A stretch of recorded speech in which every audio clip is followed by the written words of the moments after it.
अखिल कोयना पुनर्वसन सेवा संघ हा आमच्या जेव्हा जमिनी घेतल्या शासनाने, हायड्रोजन प्रोजेक्ट झाला जावली खोऱ्यामध्ये, त्यावेळेला सातारामध्ये हा प्रोजेक्ट झाल्यानंतर आम्हाला उठवलं.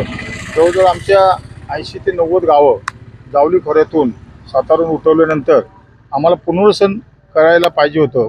ते 62 साली आम्ही जेव्हा या रायगड जिल्ह्यामध्ये आमची लोकं आली, ते आल्यानंतर पुनर्वसन करतो म्हणून सांगितलं आणि सातत्याने या गोष्टीवर शासनाने दुर्लक्ष केल्यामुळे आम्हाला जमिनीचा प्रश्न सुटला नाही. आम्हाला नोकऱ्या देतो, प्रत्येक कुटुंबाला 2 त्या दिल्या नाहीत. अशी 900 कुटुंब आमची या रायगड जिल्ह्यामध्ये आहेत.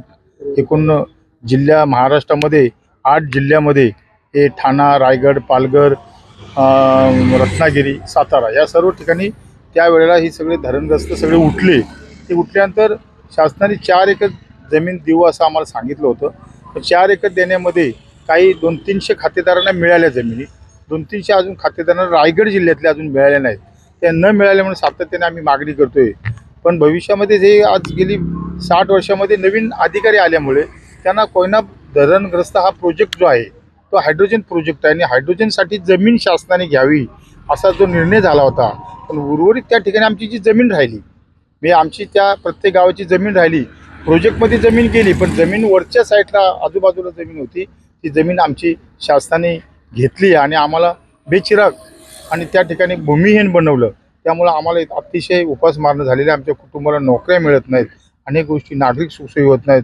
आम्ही ज्या ठिकाणी वस्त्या बसवल्या त्या ठिकाणी ज्या काही पद्धतीने गावठाण व्हायला पाहिजे, त्या ठिकाणी नागरिक सुचवल्या, ग्रामपंचायती व्हायला पाहिजे होत्या. या सगळ्या गोष्टीवर अजून शासन उदासीन आहे. ते व्हावं असं आमची सातत्याने मागणी आहे. आणि माननीय मुख्यमंत्री साहेबांनी 18 तारखेला मंत्रालयात मिटिंग घेतली की सर्व मान्य जिल्हाधिकाऱ्यांना सर्वांना आदेश दिले होते की ह्या पद्धतीने सर्वांनी कारवाई करा, निर्णय घ्या, सातबारा ओपन करा, नागरिक सोसायटी इस्टिमेट बनवा, ग्रामपंचायती करा.